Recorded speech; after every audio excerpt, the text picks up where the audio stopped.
Roy Suryo dan Dr. Tifa begitu sangat bergembira sekali dikarenakan tidak ditahan di Polri.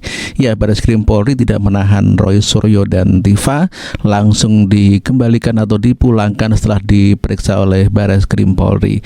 Dan inilah keterangan rekan-rekan media yang sudah sabar menunggu kami kompres, juga kepada seluruh aktivis termasuk YouTuber, terutama kepada seluruh rakyat Indonesia. Alhamdulillah kami kabarkan hari ini kami tambah gembira setelah kegembiraan pertama tadi. Dr. Roy Suryo sudah keluar dari pemeriksaan jam 2 tadi, dan alhamdulillah dapat menjawab seluruh permintaan klarifikasi yang diminta oleh penyidik. Walaupun banyak hal yang diminta klarifikasi kembali belum mendapatkan jawaban justru. Baik, untuk menyingkat waktu, alhamdulillah. Yang kedua, kegembiraan kita, Dr. Tifa juga menyusul sudah keluar dari pemeriksaan. Ada di unit 4 dan unit 1 ya, Dr. Tifa di unit 4, Kamnek, yang kemudian Pak Roy Suryo di unit 1. Baik, untuk menyingkat waktu, kami ingin statement dari Dr. Tifa tentang bagaimana apa yang terjadi suasana di dalam pemeriksaan. Kami persilahkan. Ya, pindah dulu Mike. Ya. Sama itu yang kecil mas. Ya, ini ya. Siap. Makasih mas. Terima kasih. Dari TVM nggak ada ya? Dah. TV apa? TV Mulyono. Ah iya, TVM sama TVK. TVK muncul. Baik. Iya. Ya, langsung. Ya, Bismillahirrahmanirrahim. Assalamualaikum warahmatullahi wabarakatuh. Ya, saudara-saudara sebangsa dan setanah air, hari ini alhamdulillah saya sudah memenuhi tugas kewajiban saya sebagai warga negara dengan memenuhi undangan klarifikasi yang disampaikan oleh Polda Metro Jaya. Jadi saya memenuhi undangan tersebut tepat di jam 10 pagi dan selesai di jam 17.30 pagi, 17.30 sore. Nah, kemudian suasana yang tadi saya alami ini adalah sebuah pengalaman pertama dan mudah-mudahan terakhir bagi saya. Jadi kami bertanya jawab, saya memenuhi jawaban atas pertanyaan-pertanyaan yang disampaikan oleh para penyidik.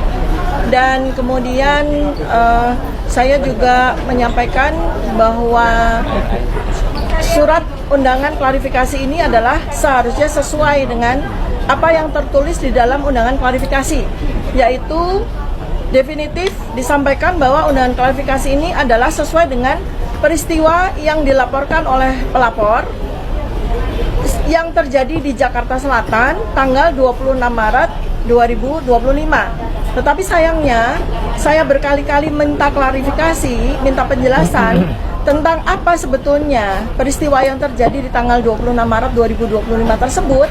Sampai dengan terakhir, saya tidak mendapatkan sebuah jawaban. Ya, jadi 90% lebih, hampir 100% pertanyaan-pertanyaan yang disampaikan oleh penyidik sama sekali tidak ada kaitannya dengan peristiwa tanggal 26 Maret 2025 di Jakarta Selatan, ya. Dan karena itu saya juga menggunakan hak saya untuk tidak menjawab pertanyaan-pertanyaan yang tidak relevan dengan isi substansi dari undangan klarifikasi ini.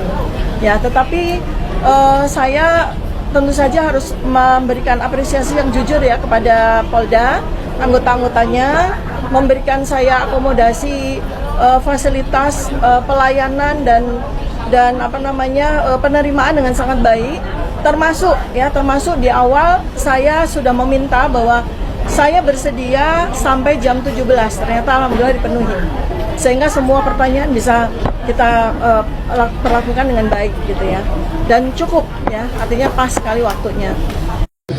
Ada orang memposting sebuah dokumen elektronik namanya ijazah misalnya. Dia katakan itu asli, padahal ternyata orang yang punya ijazah mengatakan saya nggak pernah mengeluarkan ijazah itu loh. Lah berarti yang memposting ijazah itu salah seorang kader dari Pak. Kena pasal itu harusnya. Justru itu ya kalau yang smart begitu. Jadi saya tadi tanya, dokumen elektroniknya mana? Belum ada Pak dokumen elektronik. Ya sudah.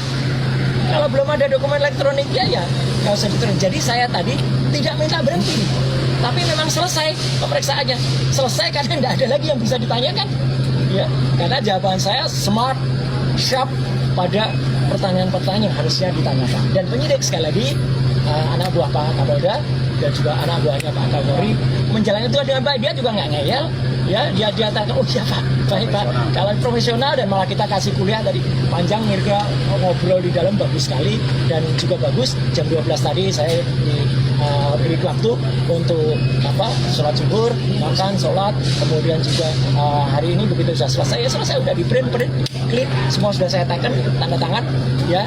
Dan saya berharap hal yang sama terjadi pada teman-teman yang mungkin ikut diundang, ya. Saya harapkan mereka menjawab dengan sharp and clean dan smart. Pak, tadi next agenda kira-kira ada di... Belum ada ya, berarti belum ada. Karena selesai ya Pak. Karena pemeriksaan saya selesai. Saya tidak minta berhenti atau dihentikan, tidak.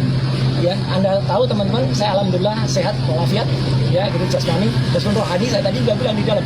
Saya rohani agak lihat ini apa nih pasal banyak sekali kayak gini, ya gitu. Jadi kita berhak menanyakan loh. Jadi teman-teman, kalau diundang itu jangan seperti tiba-tiba kita dituduh sesuatu yang nggak jelas pasalnya. Pasalnya segera pertanyakan. Kebetulan pasal-pasal itu saya ikut membuat dulu. Saya jelaskan ini loh maksudnya begini.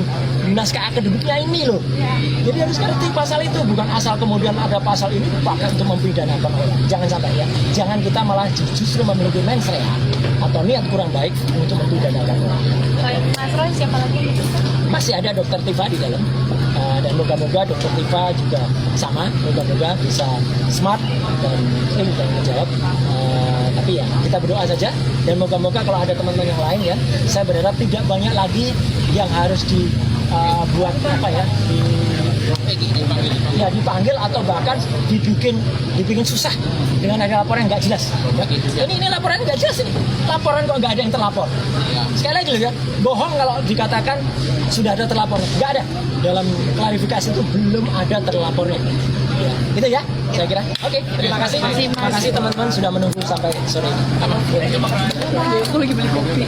Dan sebaliknya juga kita ingin supaya teman-teman kita itu diperlakukan seperti seharusnya mengikuti pro justisia, ya. Saya kira ini harus dijalankan. Dan yang terakhir, saya berharap Pak Prabowo itu sekarang jadi presiden.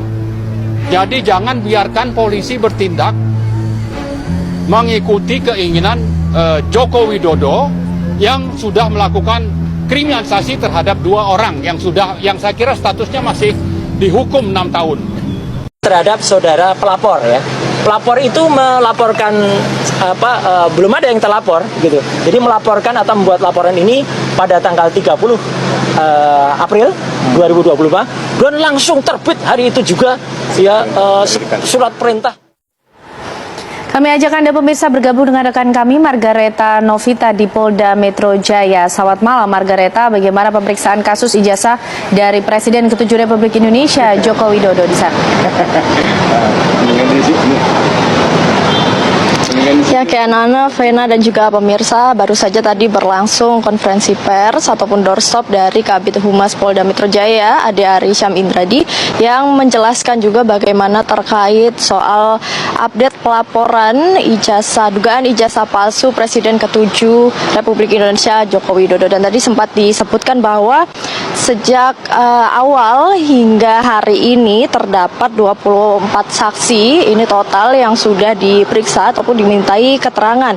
Kemudian juga dari pelaporan yang dilakukan oleh Presiden ke-7 RI Joko Widodo ini melaporkan dengan menggunakan pasal elektronik ini 310 dan 311 KUHP dan juga pasal 35 Junto 51 ayat 1 Undang-Undang Nomor 11 Tahun 2008 soal ataupun tentang ITE pemirsa. Dan memang sejak tadi ini juga disebutkan bahwa kemarin pada tanggal 30 April Presiden ke-7 RI Joko Widodo ini melaporkan sekitar ada 5 nama yang disebutkan dalam pelaporannya. Ini bisa kami sampaikan, inisialnya ada RHS, kemudian RSN, TT, ES dan juga KTR. Dan juga untuk lebih lanjutnya lagi pemirsa, sudah dilakukan pemeriksaan sejak kemarin hari Rabu, namun yang hadir hanya RF, MBS, dan KTR, sedangkan untuk AS ini tidak datang.